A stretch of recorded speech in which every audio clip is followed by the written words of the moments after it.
നമ്മളുടെ പ്രിയങ്കരനാവുന്ന ബഹുമാന്യനാവുന്ന മുദരിസ് മുഹമ്മദ് കുട്ടി ദാരിമിയെ ആദരിക്കപ്പെടുന്ന ഒരു അദ്ദേഹത്തിൻ്റെ ദർശനിക്ക് 30 വർഷം തികഞ്ഞ ആ ഒരു സന്തോഷം ആഘോഷിക്കപ്പെടുന്ന ഒരു മുഹൂർത്തത്തിലാണ് നമ്മളിവിടെ സംബന്ധിച്ചിട്ടുള്ളത്.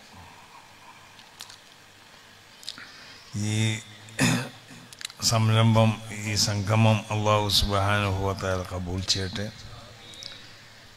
ബഹുമാനപ്പെട്ട ദാരിമിക്ക് ഇതുപോലെ ഈ ദർസിനെ ഇനിയും ഒരുപാട് വികസിപ്പിച്ച് ഉയർത്തിക്കൊണ്ടുപോകാനുള്ള തൗഫീഖ് അല്ലാഹു നൽകട്ടെ.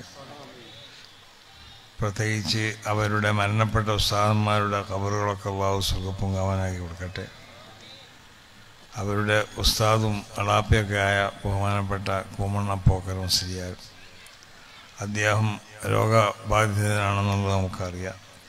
അല്ലാഹു സുബ്ഹാനഹു വ തആല അവരുടെ രോഗത്തിനെ ശിഫയാക്കി കൊടുക്കട്ടെ. നമ്മളൊക്കെ ബന്ധപ്പെട്ട എല്ലാവർക്കുള്ള രോഗങ്ങളെയും നമ്മളെ രോഗങ്ങളൊക്കെ അല്ലാഹു ശിഫയാക്കി തരട്ടെ. എല്ലാ ശർറുകളിൽ നിന്ന്, ഫിത്നകളിൽ നിന്നൊക്കെ അല്ലാഹു നമ്മളെ കാത്തുരക്ഷിക്കട്ടെ. നമുക്കൊക്കെയുള്ള ആഖിബത്ത് അല്ലാഹു നന്നാക്കി തരട്ടെ. സ്വർഗ്ഗത്തിൽ മഹാന്മാരോട് കൂടെ ഒരുമിച്ച് കൂടി തരട്ടെ. നമ്മളിൽ നിന്ന് മരണപ്പെട്ടു പോയ എല്ലാവരുടെ ഖബൂറിനെ അല്ലാഹു സുഖപൂങ്കാവനായി. ബഹുമാനമുള്ളവരെ, ഒരു ദർസിനെ സംബന്ധിച്ചിടത്തോളം ഇപ്പോൾ ഈ നാട്ടുകാരാവുന്ന നിങ്ങളോടും ഇവിടെ കൂടിയവരോടൊന്നും അധികം പറഞ്ഞ് മനസ്സിലാക്കി തരേണ്ട ഒരു ആവശ്യമില്ല. കാരണം ഇതിൻ്റെ ഗുണവും ഇതുകൊണ്ടുണ്ടാവുന്ന നേട്ടങ്ങളൊക്കെ പൂർണ്ണമായി ആസ്വദിച്ചവരാണ് ഈ സദസ്സിലുള്ള എല്ലാ ആളുകളും. ഞാൻ എപ്പോഴും പറയലുണ്ട്, വളരെ ചുരുങ്ങിയ നിലക്ക് വിശുദ്ധമാവുന്ന ദീൻ പഠിപ്പിക്കപ്പെടാനുള്ള ഒരു മാർഗമാണ് ദർസ് എന്നുള്ളത്. ചുരുങ്ങിയ നിലക്ക് പഠിപ്പിക്കപ്പെടുക എന്ന് പറഞ്ഞാൽ നമുക്ക് ഒരുപാട് വിദ്യാഭ്യാസ സ്ഥാപനങ്ങളും അതിന് വേണ്ട ഒരുപാട് പദ്ധതികളൊക്കെ നടത്തിക്കൊണ്ടിരിക്കുന്നവരാണ് നമ്മൾ. പ്രത്യേകിച്ച് സമസ്ത കേരള ജമിയത്തുൽ ഉലമ തന്നെ ഒരുപാട് വിദ്യാഭ്യാസ സ്ഥാപനങ്ങളും അതിനോട് ബന്ധപ്പെട്ട പല കാര്യങ്ങളൊക്കെ നടത്തിക്കൊണ്ടിരിക്കുന്നുണ്ട്. പക്ഷെ ഇതൊക്കെ വളരെ ചെലവ് കൂടിയ പദ്ധതികളാണ്. ദർസിനെ സംബന്ധിച്ചിടത്തോളം ഒരു മുദരിസ് അല്ലെങ്കിൽ 2 മുദരിസ്, അല്ലെങ്കിൽ ചില ദർസുകളിലൊന്നും രണ്ടാമത്തെ ഒരു മുദരിസിന് ആവശ്യം തന്നെ ഇല്ല. പഴയ കാലത്ത് ഉസ്താദന്മാരുടെ തിയറി അങ്ങനെ. അവരെ കയ്യിൽ പഠിക്കുന്നതായ വലിയ വലിയ ഉസ്താദന്മാരായിരിക്കും അവിടെയുള്ള ചെറിയ കുട്ടികൾക്ക് കിതാബ് ഓതി കൊടുക്കുക. അതൊരു പരിശീലനം കൂടിയാണ് അവർക്ക്. ദർസ് നടത്താനുള്ളൊരു പരിശീലനം കൂടിയാണ് നടത്തപ്പെടുന്നത്. ആ നിലക്കുള്ള സ്വഭാവത്തിലാണ് ഒന്ന്. അതപ്പോൾ ഉസ്താദിനിക്കോ അല്ലെങ്കിൽ ഒരു ഉസ്താദിനിക്കൊക്കെ ശമ്പളം കൊടുത്താൽ മതി.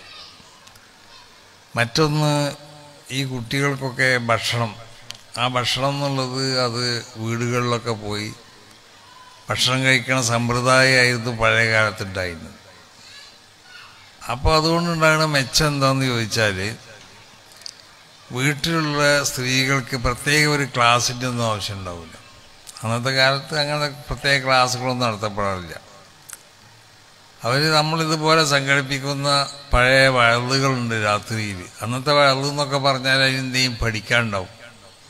അന്ന് വയലു കേൾക്കാൻ നമ്മൾ വിരലിൽ ചിരിച്ചുകൊണ്ടാണെങ്കിലും പോകുമ്പോൾ കരഞ്ഞു പോകും.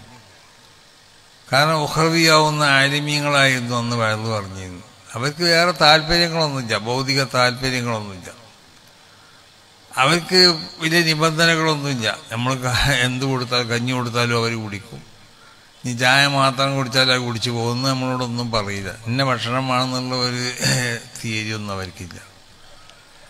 അവർക്ക് ഇത്ര കൊടുക്കണം എന്നുള്ള അന്നേക്കുള്ള ഒരു പറയില്ല. അവർ പറയുക, അല്ലെങ്കിൽ വേറെ ആൾക്കൊണ്ട് പറയിപ്പിക്കൊന്നും അവർ ചെയ്യൂല. അതാണ് പൂർണ്ണമായി ഉഹ്റവിയായ ആലിമ്യങ്ങളായിരുന്നു അന്ന് വയലു പറഞ്ഞു. അതായത് യഥാർത്ഥ ഒരു ആലിമ്യനുണ്ടാവേണ്ട സ്വഭാവമുള്ള ആലിമ്യങ്ങൾ എന്നുള്ള അർത്ഥം. അപ്പം അവർ വയലു പറഞ്ഞ് 40 ദിവസമോ അല്ലെങ്കിൽ 20 ദിവസമോ 10 ദിവസമൊക്കെ വയലിൽ സംഘടിപ്പിക്കപ്പെട്ടു. ആ വയലിൽ നിന്ന് കിട്ടുന്ന ഇൽമുകളായിരുന്നു അന്ന് സ്ത്രീകൾക്കുണ്ടായിരുന്നത്. പിന്നെ അവർക്കുള്ള ഇൽമ എന്താണെന്ന് ചോദിച്ചാൽ, വീട്ടിൽ ഭക്ഷണത്തിന് വരുന്നതായ മുത്താലിമീങ്ങൾ അവരിൽ നിന്നാണ് അന്നത്തെ അധിക സ്ത്രീകളും മസാല ചോദിച്ച് പഠിച്ചിരുന്നത്. അധിക സ്ത്രീകളും അങ്ങനെയാണ് പഠിച്ചിട്ടുള്ളത്. അന്ന് ദർസിലൊക്കെ പല അനുഭവങ്ങളും പറഞ്ഞു കേൾക്കാം. മസാല ചോദിക്കുമ്പോൾ മുത്താലിമിന് മറുപടി പറയാൻ കഴിഞ്ഞിട്ടില്ലെങ്കിൽ പിറ്റേന്ന് ഭക്ഷണം മോശമാവുന്നു. അങ്ങനെ ചില വീടുകളുണ്ടാവും. കാരണം ഈ മൂല്യം ഇത്ര ഇയാൾക്ക് ക്വാളിറ്റി കമ്മിയാണെന്നുള്ളത് ഉമ്മമാരൊക്കെ അങ്ങനെ വിശ്വസിക്കുക. ഇനി ഏതായാലും കുട്ടിക്ക് അറിയില്ല എന്നുണ്ടെങ്കിൽ ഉസ്താദിനോട് വന്ന് ചോദിച്ചിട്ടെങ്കിലും അതിൻ്റെ മറുപടി പറഞ്ഞു കൊടുക്കും കുട്ടികൾ. പിന്നെ നാട്ടിലുണ്ടാകുന്ന ചെറുപ്പക്കാർ അവരെ സ്നേഹിതന്മാരാവുന്ന മുത്താലിമ്യങ്ങളുമായി കൂടിക്കൊണ്ടിട്ട് അവർക്കും ഒരു പ്രത്യേകമാവുന്ന ഒരു ആത്മീയ സ്വഭാവം ഉണ്ടാവാൻ ദർസ് ഉപകരിക്കും. ചെറിയ കുട്ടികളാണെങ്കിൽ അവർ ദർസിൽ വന്ന് പഠിച്ച് ആ ദർസിൽ അവരെ പ്രായക്കാരാവുന്ന കുട്ടികളോടൊപ്പം കൂടിക്കൊണ്ട് ദർസിൽ വന്ന് പഠിക്കണമെന്നുണ്ടാവുന്ന ഒരു ഗുണം അത് ആസ്വദിച്ച ആളുകൾ നിങ്ങളുടെ കൂട്ടത്തിലൊക്കെ ഉണ്ടാവും. ഇന്നിവിടെയുള്ള കാരണന്മാരൊക്കെ എന്ന് പറഞ്ഞാൽ പഴയ കാലത്ത് ഏതെങ്കിലും ദർസ് പഠിച്ച ആളുകളായി. അതിൻ്റെ ഗുണം എന്താണെന്ന് ചോദിച്ചാൽ, ഒരു മുത്താലിമിനെ ദർസിൽ കൊണ്ടുവന്നാൽ ഉസ്താദ് ആദ്യമായി ചെയ്യണത് എന്താണെന്ന് ചോദിച്ചാൽ അവൻ്റെ ഹൃദയത്തിൽ തഖ്വൻ്റെ വിത്ത് മുളപ്പിക്കുകയാണ് ചെയ്യുന്നത്. കുട്ടീൻ്റെ ഹൃദയത്തിൽ മനുഷ്യന്മാരാവുമ്പോൾ ഉണ്ടാവുന്ന ചില തെറ്റുകളൊക്കെ ഉണ്ടാവും, അതില്ല എന്നല്ല പറയണത്. പക്ഷേ പഴയ കാലത്തൊക്കെ ദർസിൽ കുട്ടികളെ കൊണ്ടുപോയി ചേർക്കുമ്പോൾ വാപ്പാർ കൊണ്ടുപോയി ആ വലിയ ഉസ്താദിൻ്റെ അടുത്ത് കൊണ്ടുപോയി ഏൽപ്പിച്ചു കൊടുക്കുകയാണ്. അത് നാട്ടിലുള്ള കുട്ടിയാവട്ടെ പുറം നാട്ടിൽ നിന്നുള്ള കുട്ടിയാവട്ടെ. എന്നാൽ ഉസ്താദ് അവനക്ക് ആദ്യമായും കൊണ്ട് അവൻ്റെ ഹൃദയത്തിൽ തഖ്വ ഉണ്ടാക്കാൻ പറ്റിയതായ അറിവുകളായിരിക്കും പറഞ്ഞു കൊടുക്കുക. അപ്പം തഖ്വൻ്റെ ഒരു വിത്തായിരിക്കും ആദ്യം ഉസ്താദ് അവൻ്റെ ഹൃദയത്തിൽ മുളപ്പിക്കുക. കാരണം ഹൃദയത്തിൻ്റെ സ്വഭാവം എന്താണെന്ന് ചോദിച്ചാൽ, ഇന്നൽ ഖൽബക മിർആത്തിൻ, ഹൃദയം ഒരു കണ്ണാടി പോലെയാണെന്ന്. അതിൻ്റെ സ്വഭാവം തുക്ഷഫു ഫീൽ ഉമൂർ അഹ്കായിക്കുൽ ഉമൂർ അൽ മങ്കൂശത്തു ഫീ ലൗഹിൽ മഹ്ഫൂദ്. ലൗഹിൽ മഹ്ഫൂദിൽ രേഖപ്പെടുത്തപ്പെട്ട ഈ ലോകത്തുള്ള ഏതെല്ലാം വസ്തുക്കളുണ്ടോ ആ വസ്തുക്കൾക്കുള്ളതായ സർവ്വ ഹഖായിക്കുകളെയും ആ ഹൃദയത്തിൽ കശ്ഫ് ചെയ്യപ്പെടാൻ പറ്റിയ നിലക്ക് ഹൃദയത്തിന് ശുദ്ധീകരിക്കപ്പെടും. അതിനാവശ്യമായ അത് ആ നിലക്ക് പൂർണ്ണമായി ശുദ്ധീകരിക്കാൻ നമുക്ക് സാധാരണക്കാർക്ക് കഴിയൂല. അത് അമ്പിയാക്കന്മാരിൽ കാണപ്പെടുന്ന സ്വഭാവമാണ്. അവരുടെ ഹൃദയത്തിൽ എപ്പോഴും ആവശ്യമുള്ള സമയത്ത് ലൗഹുൽ മഹ്ഫൂദായിട്ട് ബന്ധപ്പെട്ട് ആ ലൗഹിൽ രേഖപ്പെടുത്തപ്പെട്ടതായ സർവ്വ ഹഖായിക്കുകളെയും ഹൃദയത്തിൽ കശ്ഫ് ചെയ്യപ്പെടാൻ പറ്റിയ നിലക്കുള്ള ഹൃദയമായിരിക്കും അമ്പിയാക്കന്മാരുടെ ഹൃദയം. അതുകൊണ്ടാണ് അമ്പിയാക്കന്മാർ അവരെ കൽബുറങ്ങൂല എന്ന് പറയും. കൽബുറങ്ങാൻ പാടുള്ളതല്ല അവർക്ക്. നമ്മളുറങ്ങണമായിരിക്കല്ല അവർ ഉറക്കുന്നു പറയും. അവരെ കണ്ണുറങ്ങിയാൽ ഒരു മനുഷ്യനെന്നുള്ള നിലക്ക് ഉറക്കൊണ്ട് കിട്ടുന്ന ഗുണം അവർക്ക് അതുകൊണ്ട് കിട്ടും. അപ്പോൾ ആ നിലക്ക് കൽബിനെ വിശുദ്ധാക്കലാണ് മഹാന്മാരാവുന്ന മുറബിയായ മശായിഖന്മാർ ചെയ്തതുപോലെ. ഷെയ്ഖുക ഉവല്ലദീ അഖ്റജക മിൻ സിജിനിൽ ഹവ, തടിൻ്റെ ഇച്ഛയിൽ നിന്ന് നിനക്ക് മോചനം നൽകാൻ ഷെയ്ഖിന് കഴിയണം. ഒമാസാല യജ്ലു മിർആത്ത കൽബിക്ക്, നിന്റെ ഹൃദയമാവുന്ന ആ കണ്ണാടിയെ കടഞ്ഞ് ശുദ്ധീകരിച്ച് അത്താ തതജല്ലാ ഫീഹി അൻവാർ റബ്ബിക്ക്, റബ്ബിൻ്റെ പ്രഭകൾ ആ ഹൃദയത്തിൽ പതിക്കപ്പെടാൻ പറ്റുന്ന നിലക്ക് നിന്റെ ഹൃദയത്തിനെ ശുദ്ധീകരിച്ച് തരാൻ ഷെയ്ഖിന് കഴിയണം. അതായിരുന്നു മഹാന്മാരാവുന്ന മശായിഖന്മാരൊക്കെ. റസൂൽ അതാണ് ചെയ്തത്. സഹാബത്തിൻ്റെ ഹൃദയത്തിനെ ശുദ്ധീകരിച്ചു. അവരുടെ ഹൃദയത്തിൽ വിശുദ്ധമാവുന്ന ഈമാൻ്റെ പ്രഭകൾ ഈ ലോകത്തുള്ള സർവ്വ വസ്തുക്കളെപ്പറ്റി നോക്കി മനസ്സിലാക്കാൻ പറ്റുന്ന നിലക്ക് അവരാ ഹൃദയത്തിനെ റസൂൽ ശുദ്ധീകരിച്ചു. ഈ ശുദ്ധീകരണമാണ് പിന്നീട് അബൂബക്കർ റളിയല്ലാഹു തആല അൻഹു നടത്തിയത്. ഇതാണ് ഉമർ റളിയല്ലാഹു തആല അൻഹു നടത്തിയത്. ഉസ്മാൻ ഇബ്നു അഫ്ഫാൻ തങ്ങൾ അതാണ് നടത്തിയത്. അലി റളിയല്ലാഹു അൻഹു അതാണ്. പിന്നീട് വന്ന മഹത്തുക്കളാവുന്ന മുറബിയാവുന്ന മശായിഖന്മാർ മുഴുവൻ ഇവിടെ ചെയ്തതാണ്. അപ്പം ആ ഒരു പണിയാണ് ദർസിൽ വന്നാൽ കുട്ടികൾക്ക് ഉസ്താദന്മാർ ആദ്യമായി കൊണ്ട് അവരെ ഹൃദയത്തെ ശുദ്ധീകരിക്കപ്പെടാൻ പറ്റിയ നിലക്കുള്ള ഇൽമുകൾ പറഞ്ഞു കൊടുക്കും. അതിനാവശ്യമാവുന്നതായ നിർദ്ദേശങ്ങൾ ആ കുട്ടികൾക്ക് കൊടുക്കും. അപ്പം തഖ്വന്റെ വിത്ത് വിതരപ്പെടുകയാണ് യഥാർത്ഥത്തിൽ പള്ളി ദർസിൽ കൂടി ആദ്യമായി കൊണ്ട് ചെയ്യണം. വത്തഖുല്ലാഹ വയുഅല്ലിമുക്കുമുല്ലാഹ്. ശറഈയാവുന്ന ഇൽമുകൾ നമുക്ക് ലഭിക്കപ്പെടണമെന്നുണ്ടെങ്കിൽ എന്ത് വേണം? ആ ഇൽമ് വന്ന് ഇറങ്ങാൻ പറ്റിയ നിലക്ക് നമ്മുടെ ഹൃദയത്തിനെ നമ്മൾ ശുദ്ധീകരിക്കണം. തഖ്വയിൽ അധിഷ്ഠിതമാവുന്ന ജീവിതമാവണം നമുക്ക്. എന്നാലേ അവനിലുള്ള ഇൽമിനെ സംബന്ധിച്ചാണ് മഹാന്മാരാവുന്ന അമ്പിയാക്കന്മാരിലേക്ക് ബന്ധമുള്ള ഇൽമ് എന്ന് പറയാൻ പറ്റും. അല്ലാതെ ഇപ്പോൾ നമ്മൾ കുറേ ദിവസം നടത്തി വയത് പറഞ്ഞുകൊണ്ടൊന്നും നമ്മൾ പറയണത് അള്ളാഹുവിൻ്റെ അമ്പിയാക്കന്മാരിലേക്ക് ചെന്ന് മുട്ടുന്ന ഇൽമല്ല. അള്ളാഹുവിൻ്റെ അമ്പിയാക്കന്മാരിലേക്ക് ചെന്ന് മുട്ടുന്ന ഇൽമാവണമെന്നുണ്ടെങ്കിൽ, അമ്പിയാക്കന്മാരുടെ യഥാർത്ഥ വാരിസ്യങ്ങളാവണമെങ്കിൽ എന്ത് വേണം? തഖ്വയിൽ അധിഷ്ഠിതമായ ജീവിതം ഉണ്ടാവണം. ഇതുകൊണ്ടാണ് പഴയ കാലത്തൊക്കെ പള്ളി ദർസിൽ മഹാന്മാരാവുന്ന ഉസ്താദന്മാർ ആദ്യമായിട്ട് തഖ്വ ഉണ്ടാക്കുന്ന പ്രവൃത്തികളാണ് കുട്ടികൾക്ക് പഠിപ്പിച്ചു കൊടുക്കുന്നത്. തഖ്വ ഉണ്ടാകാൻ പറ്റിയതായ ഉപദേശങ്ങളാണ്. അവൻ്റെ ഓരോ സംഗതി, അവൻ്റെ നിസ്കാരം, അവൻ്റെ വുളു തുടങ്ങിയ കാര്യങ്ങളൊക്കെ ഉസ്താദ് നിന്ന് നിയന്ത്രിച്ചു കൊണ്ടിട്ട് എന്തെങ്കിലും തകരാറുകൾ അവനിൽ നിന്നുണ്ടെങ്കിൽ ആ സമയത്ത് തന്നെ ഓർമ്മപ്പെടുത്തിക്കൊണ്ടിട്ട് മഹാന്മാരാവുന്ന മശായിഖന്മാർ അവരെ മുരീദന്മാർ ചെയ്യണത് പോലെ ആ നിലക്കുള്ള ഒരു വിദ്യാഭ്യാസ രീതിയാണ് പള്ളി ദർസുകളിൽ മുമ്പുള്ളത്. ഇന്നും നടന്നുകൊണ്ടിരിക്കുന്നത് ഏറെക്കുറെ അങ്ങനെ തന്നെ. അപ്പോൾ അതുകൊണ്ടാണ് ഞാൻ പറഞ്ഞത്, ഒരു പള്ളി ദർസ് ഒരു നാട്ടിലുണ്ടായി തീർന്നാൽ ആ രാജ്യത്തെ ധാർമ്മികമായി ആത്മീയമായി ഉയർത്തുന്നതിന് ഏറ്റവും ചെലവ് കുറഞ്ഞുകൊണ്ട്, ഇന്നിപ്പോൾ നമ്മളൊരു വയത് സംഘടിപ്പിക്കണമെങ്കിൽ നമുക്ക് വലിയ ഒരുപാട് സംഖ്യ വരും. ഇപ്പം ചില സെറ്റിനൊക്കെ തന്നെ 60, 70, 80 ഒക്കെ ആണ് ഒരു ദിവസത്തെന്നാണ് പറഞ്ഞാണ്. കാരണം അങ്ങനത്തെ സെറ്റുണ്ടെങ്കിൽ ഉസ്താദന്മാർ വയത് പറയുള്ളൂ, ഓരെ പറഞ്ഞിട്ടും കാര്യമില്ല.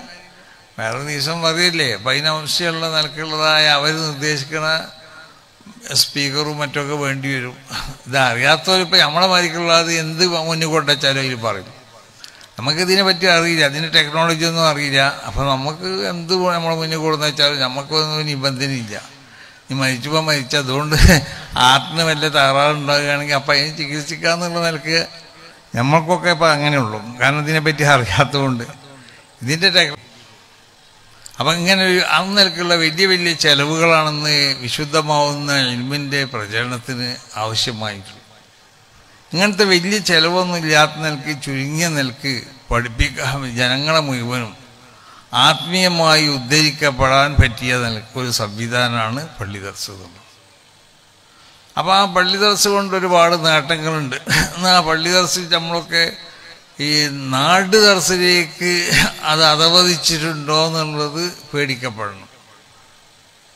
നാട്ടു ദർസ് എന്ന് പറഞ്ഞ സംഗതി അതുണ്ടായിക്കോട്ടെ, അത് ആ വിദേശി ദർസിനോട് കൂടെ സംഗമിച്ചുകൊണ്ടാണ് അത് പോകേണ്ടത്. അല്ലാതെ വെറും ഒരു നാട് ദർസ് എന്ന് പറഞ്ഞാൽ ദർസിനെ പറ്റപ്പെടുത്തി ഇല്ലാതെയാക്കുക എന്നുള്ളതാണ് അതിൻ്റെ അർത്ഥം.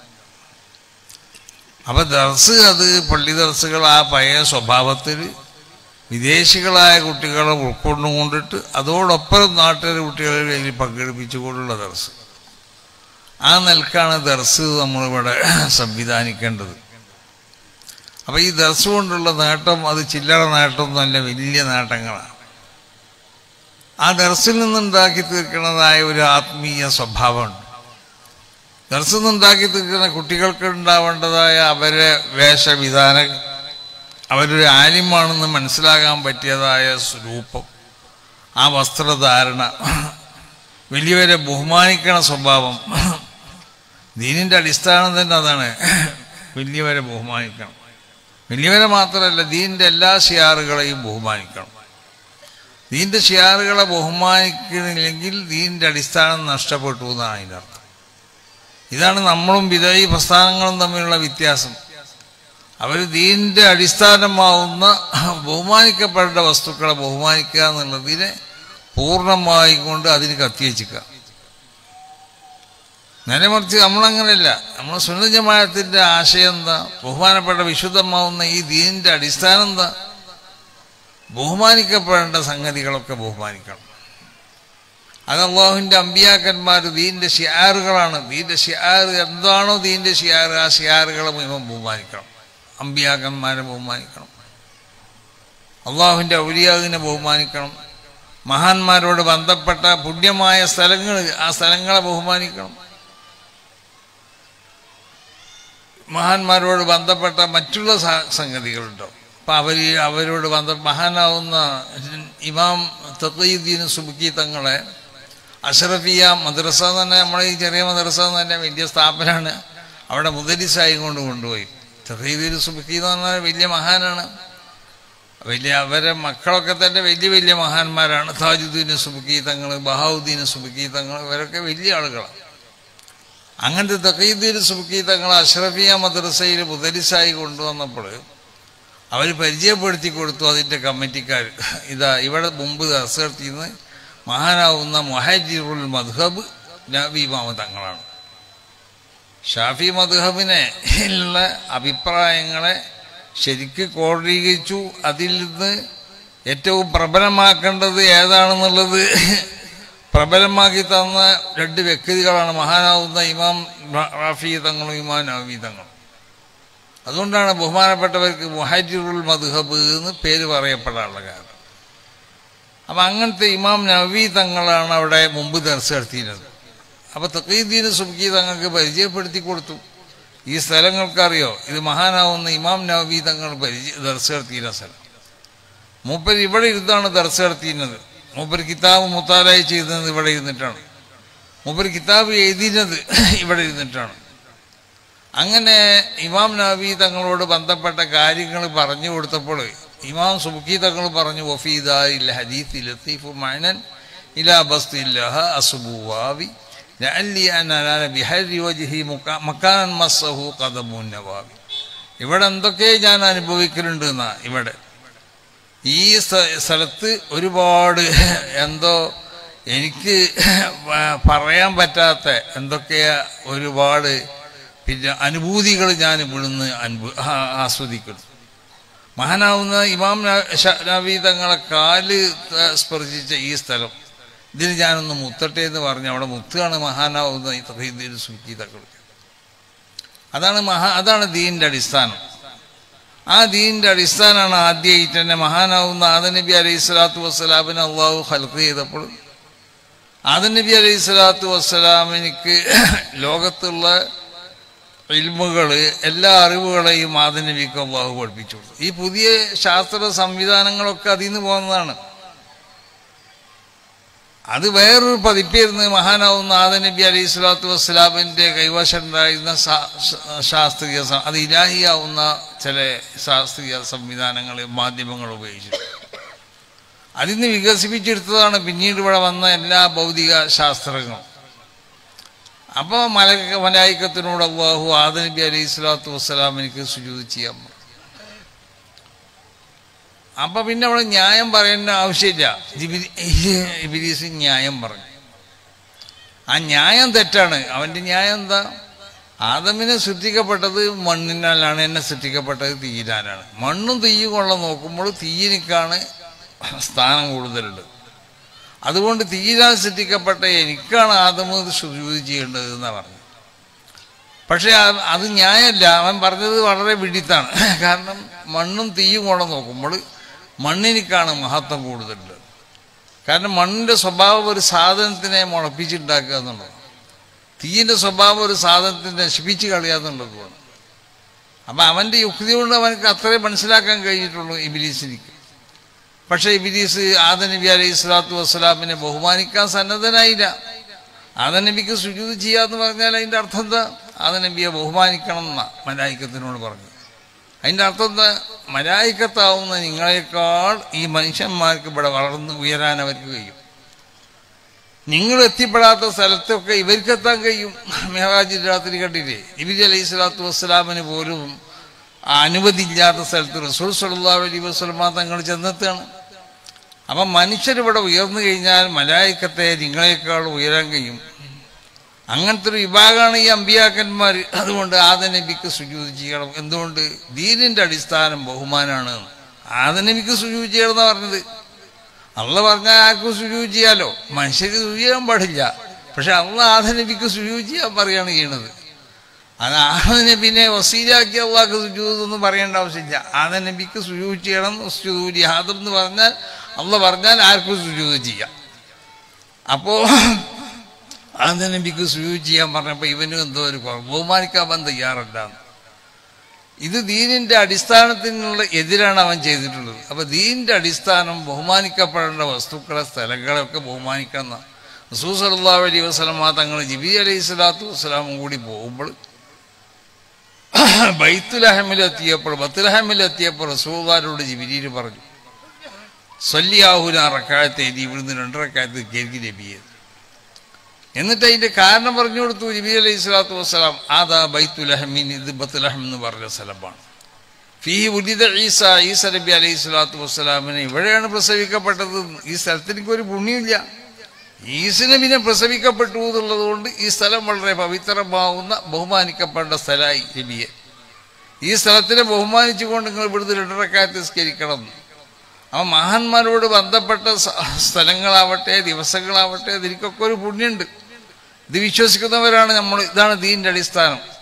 അതൊക്കെ ദീനിന്റെ ശിആറുകളാണ്. അപ്പോൾ പള്ളി ദിവസത്ത് പഠിപ്പിക്കപ്പെടുന്നത് എന്താണെന്ന് ചോദിച്ചാൽ അടിസ്ഥാനപരമായി ആദ്യം പഠിപ്പിക്കപ്പെടുന്നത് ദീനിന്റെ ശിആറുകളെ ആദരിക്കുക, വലിയവരെ ബഹുമാനിക്കണം, ഉസ്താദന്മാരെ ബഹുമാനിക്കണം, നാട്ടിൽ പ്രായമുള്ളവരെ ബഹുമാനിക്കണം.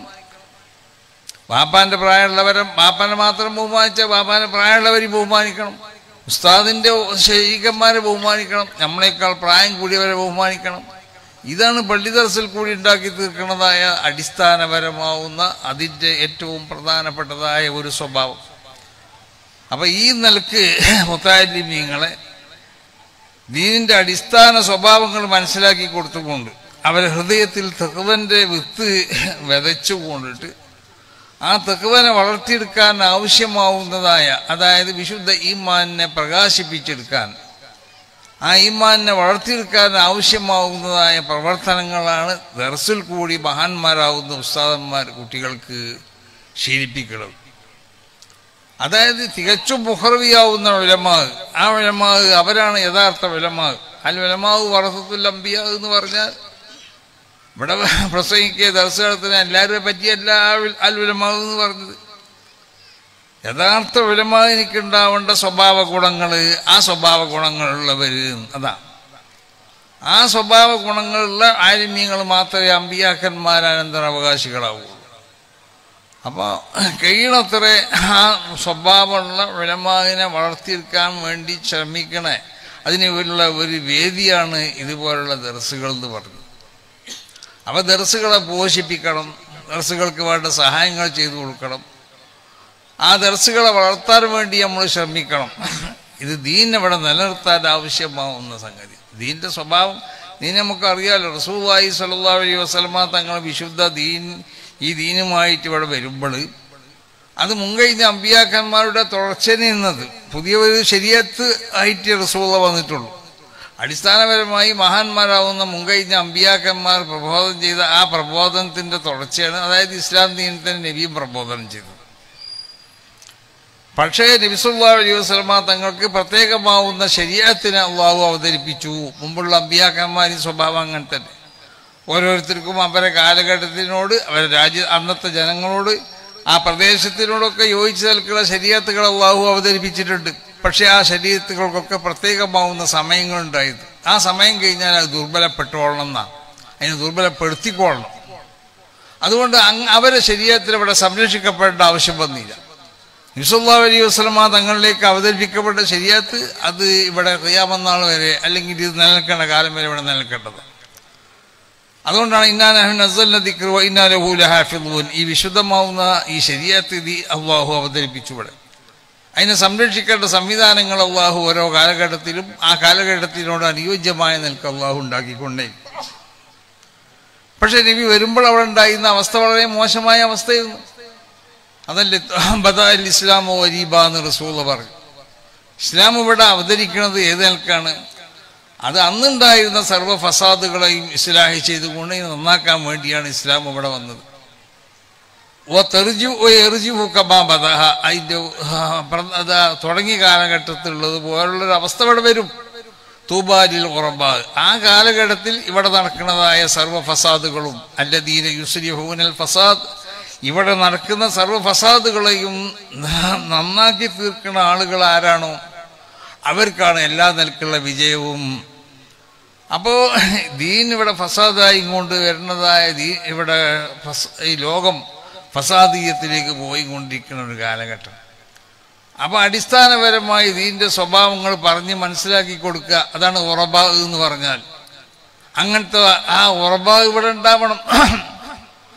അവർക്ക് ദുന്യാവായിട്ട് ബന്ധം ഉണ്ടാവാൻ പാടില്ല. അതിൻ്റെ ഒരീബ് എന്ന് പറഞ്ഞാൽ ദുന്യാവായിട്ട് ബന്ധം ഉണ്ടാവാൻ പാടില്ല. എന്നാൽ ദുന്യാവ് വേണ്ടെന്നല്ല ഈ പറഞ്ഞതിൻ്റെ അർത്ഥം.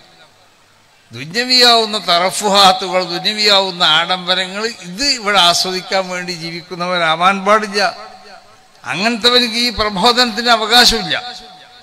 ദുന്യവിയാവുന്ന സൗകര്യങ്ങൾ ആസ്വദിക്കേണ്ടെന്നല്ല ഈ പറഞ്ഞതിൻ്റെ അർത്ഥം. അവൻ്റെ മഹാനാവുന്ന മുഹദ്ദീസ് ശൈഖ് തങ്ങൾ പറഞ്ഞതുപോലെ അൻ തതുറുക ദുന്യാമി കൽബിക്ക് വതളഅഹാ ഫീ ജൈബിക ഔ യദിക, ഹൃദയത്തിൽ ആ ദുന്യാവിനുള്ള മഹബത്തിനെ ഉപേക്ഷിക്കുക. എൻ്റെ കയ്യിൽ വെച്ചോ അല്ലെങ്കിൽ എൻ്റെ കീശയിൽ വെച്ചോ അത് നൽകിയ ദുന്യാവായിട്ട് ബന്ധം ഉണ്ടാകാൻ പാടുള്ളൂ. അതാണ് ഉറബാ, അതാണ് തൂബാലിൽ ഉറബാ റസൂലുള്ളാഹി സ്വല്ലല്ലാഹു അലൈഹി വസല്ലം പറയാൻ കാരണം. ആ നിലക്കുള്ളതായ ഉറബാവിനെയാണ് നമ്മളിവിടെ ഉണ്ടാക്കി തീർക്കേണ്ടത്. അവർക്ക് ഇവിടെ നവോത്ഥാനം നബി സല്ലല്ലാഹു അലൈഹി വസല്ലം തങ്ങൾ അന്ന് ഇവിടെ വലിയ നവോത്ഥാനം നടത്തി. ആ നവോത്ഥാനത്തിൻ്റെ ആ പൈതൃകം അത് വിശുദ്ധമാവുന്ന പരമ്പരയിൽ കൂടി കിട്ടപ്പെട്ടതാണ്. ആ പരമ്പരയെ സൂക്ഷിക്കുകയാണ് ഇവിടുത്തെ സുന്നത്ത് ജമാഅത്ത് ഇവിടെ ചെയ്തുകൊണ്ടിരിക്കുന്നത്, സമസ്ത കേരള ജമീയത്തിലും ഇവിടെ ചെയ്തുകൊണ്ടിരിക്കുന്നത്. അപ്പോൾ അത് ആ നിലക്ക് ദീൻ ഇവിടെ രക്ഷപ്പെടണം, ദീൻ ഇവിടെ നിലനിർത്തണം. ആ ദീനിൻ്റെ നിലനിൽപ്പിന് ആവശ്യമാവുന്ന സംഗതികൾ ഉണ്ടാവണം. അതിനെന്ത് വേണം? പള്ളി ദർസുകൾ അടിസ്ഥാനപരമായി ഇവിടെ ഉണ്ടാവണം, അത് ആവശ്യമാണ്. അപ്പോൾ പള്ളി ദർസുകൾ കൂടി ശീലിപ്പിക്കപ്പെടുന്ന ഈ നന്മകൾ, ആ നന്മകൾ എന്ന് പറഞ്ഞാൽ പൂർണ്ണമായി ആത്മീയത ഉണ്ടാക്കി തീർക്കുക കുട്ടികൾ. പക്ഷേ പൂർണ്ണമായി ഉണ്ടാക്കി തീർക്കാൻ നമുക്ക് കഴിയൂല. നമ്മൾ മനുഷ്യന്മാരല്ലേ, നമ്മൾ അമ്പിയാക്കന്മാരെ പോലെയല്ല. അമ്പിയാക്കന്മാർക്ക് ആ അവസ്ഥ അവർക്ക് നിർബന്ധമാണ്. അവരെ ഫിത്രത്തിൽ തന്നെ വസിൻഫുൻ മഫ്തൂറുൽ ഇൻസിലാഖിൽ ഖാദൂറാത്തിൽ ബശരിയ, മനുഷ്യൻ എന്നുള്ള നിലക്കുണ്ടാവുന്ന എന്തെല്ലാം വൃത്തികേടുകളുണ്ടോ ആ വൃത്തികേടുകളിൽ നിന്ന് പൂർണ്ണമായും നിർമ്മാർജ്ജനം ചെയ്യപ്പെട്ട വിശുദ്ധമായ ഒരു ഫിത്രത്തായിരിക്കും അള്ളാഹു അമ്പിയാക്കന്മാർക്ക് നൽകിയിട്ടുള്ളത്. നമ്മളിലുള്ള സ്വഭാവം പോലെയല്ല അവർക്ക് അള്ളാഹു നൽകിയ, അവരിൽ അള്ളാഹു നിക്ഷേപിച്ച ഒരു ഫിത്രത്തുണ്ട്. അവരെ പ്രകൃതിക്കുണ്ടാവണ പ്രത്യേകമാവുന്ന ഒരു സ്വഭാവം, ഒരടിസ്ഥാനം. അതെന്താ? അത് പൂർണ്ണമായിട്ടും മനുഷ്യൻ എന്നുള്ള നിലക്കുള്ള സർവ്വവൃത്തികേടുകളിൽ നിന്നും പൂർണ്ണമായി നിർമ്മാർജ്ജനം ചെയ്യപ്പെട്ട ഒരു ഫിത്രത്തായിരിക്കും. സാധാരണ മനുഷ്യന്മാരെ ഫിത്രത്ത് പോലെയല്ല എന്നുണ്ടർത്ഥം. പക്ഷെ നമ്മൾ എന്ത് ചെയ്യണം? നമുക്ക് കഴിയണത്ര പരമാവധി അമ്പിയാക്കന്മാരുടെ ആ സ്വഭാവങ്ങൾ പകർത്താൻ വേണ്ടി ശ്രമിക്കണം. അതിനു വേണ്ട സാഹചര്യമാണ് പള്ളി ദർസുൽ കൂടി ഉണ്ടാക്കി കൊടുക്കുന്നത്. അപ്പോൾ അതോടൊപ്പം ഇന്നത്തെ ഈ കാലഘട്ടത്തിലൊക്കെ കാലികമായി ആവശ്യമുള്ളതായ അറിവുകളൊക്കെ പഠിപ്പിക്കേണ്ടെന്നല്ല പറഞ്ഞതിൻ്റെ അർത്ഥം. അത് പഠിപ്പിക്കുമ്പോഴും അവിടെ അടിസ്ഥാനപരമായി ഈ ഇൽമുമായി ബന്ധപ്പെടുന്നവർക്ക് ഉണ്ടാവേണ്ട അടിസ്ഥാന ഗുണങ്ങളൊക്കെ അവരിൽ ഉണ്ടാവണം, അത് ഉണ്ടാക്കി തീർക്കണം. അതില്ലാത്ത നിലക്ക് നമ്മൾ പഠിപ്പിച്ചു പോയാൽ അത് അപകടമായിരിക്കും.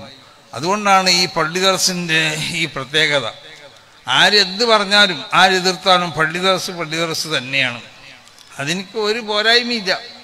അപ്പോൾ ആ പള്ളി ദർസിൻ്റെ ആ നന്മകൾ സൂക്ഷിച്ചു കൊണ്ടുപോകാൻ വേണ്ടി ഉത്താലിമീങ്ങളും ഉസ്താദന്മാരൊക്കെ ശ്രദ്ധിക്കണമെന്ന് എല്ലാവരോടും ഉണർത്തി കൊടുത്ത്, ഞാൻ ദീർഘമായിട്ട് പ്രസംഗിക്കല്ല, എനിക്ക് ഒരു ഏകദേശം ഒരു 9 മണിയാകുമ്പോഴെങ്കിലും ഉറങ്ങണം, 9-9:30 ഉറങ്ങണം, പിന്നെ രാവിലെ ദർസൊക്കെ ഉള്ളതാണ്. അപ്പോൾ അതുകൊണ്ട് അല്ലാഹു സുബ്ഹാനഹു വ തആല ഈ ദർസിനെ ഉയർച്ചയിലേക്ക് ഉയർത്തട്ടെ. ഈ ഉസ്താദിനുകൾ നൽകണതായ ധാർമ്മിക നൽകണ ഈ ആദരവുകൾ അല്ലാഹു കബൂൽ ചെയ്യട്ടെ. അല്ലാഹു സുബ്ഹാനഹു വ തആല നിങ്ങൾക്ക് ഇനിയും ഇതിനേക്കാൾ ഉയർന്ന നിലക്ക് ദർസുകൾ ഇവിടെ സംഘടിപ്പിച്ചു കൊണ്ടിട്ട് ഇവിടെ ഈ മഹല്ലത്തിൽ നേതൃത്വം നൽകാനുള്ള തൗഫീഖ് അല്ലാഹു അവർക്ക് നൽകട്ടെ. അവർക്ക് നിങ്ങൾ ചെയ്തു കൊടുക്കുന്നതായ എല്ലാവിധ ആദരവുകളും ബഹുമാനങ്ങളും മറ്റുള്ള കാര്യങ്ങളൊക്കെ അല്ലാഹു കബൂൽ ചെയ്യട്ടെ എന്ന് ദുആ ചെയ്തു കൊണ്ടിട്ട് ഞാൻ ഈ യോഗം ഉദ്ഘാടനം ചെയ്തതായി പ്രഖ്യാപിക്കുന്നു. അസ്സലാമു അലൈക്കും വറഹ്മത്തുള്ളാഹി. വാക്കുകൾ കൊണ്ട് സീമവും നിസ്വാർത്ഥവുമായ 30 സംവത്സര കാലങ്ങളുടെ ശോഭനമായ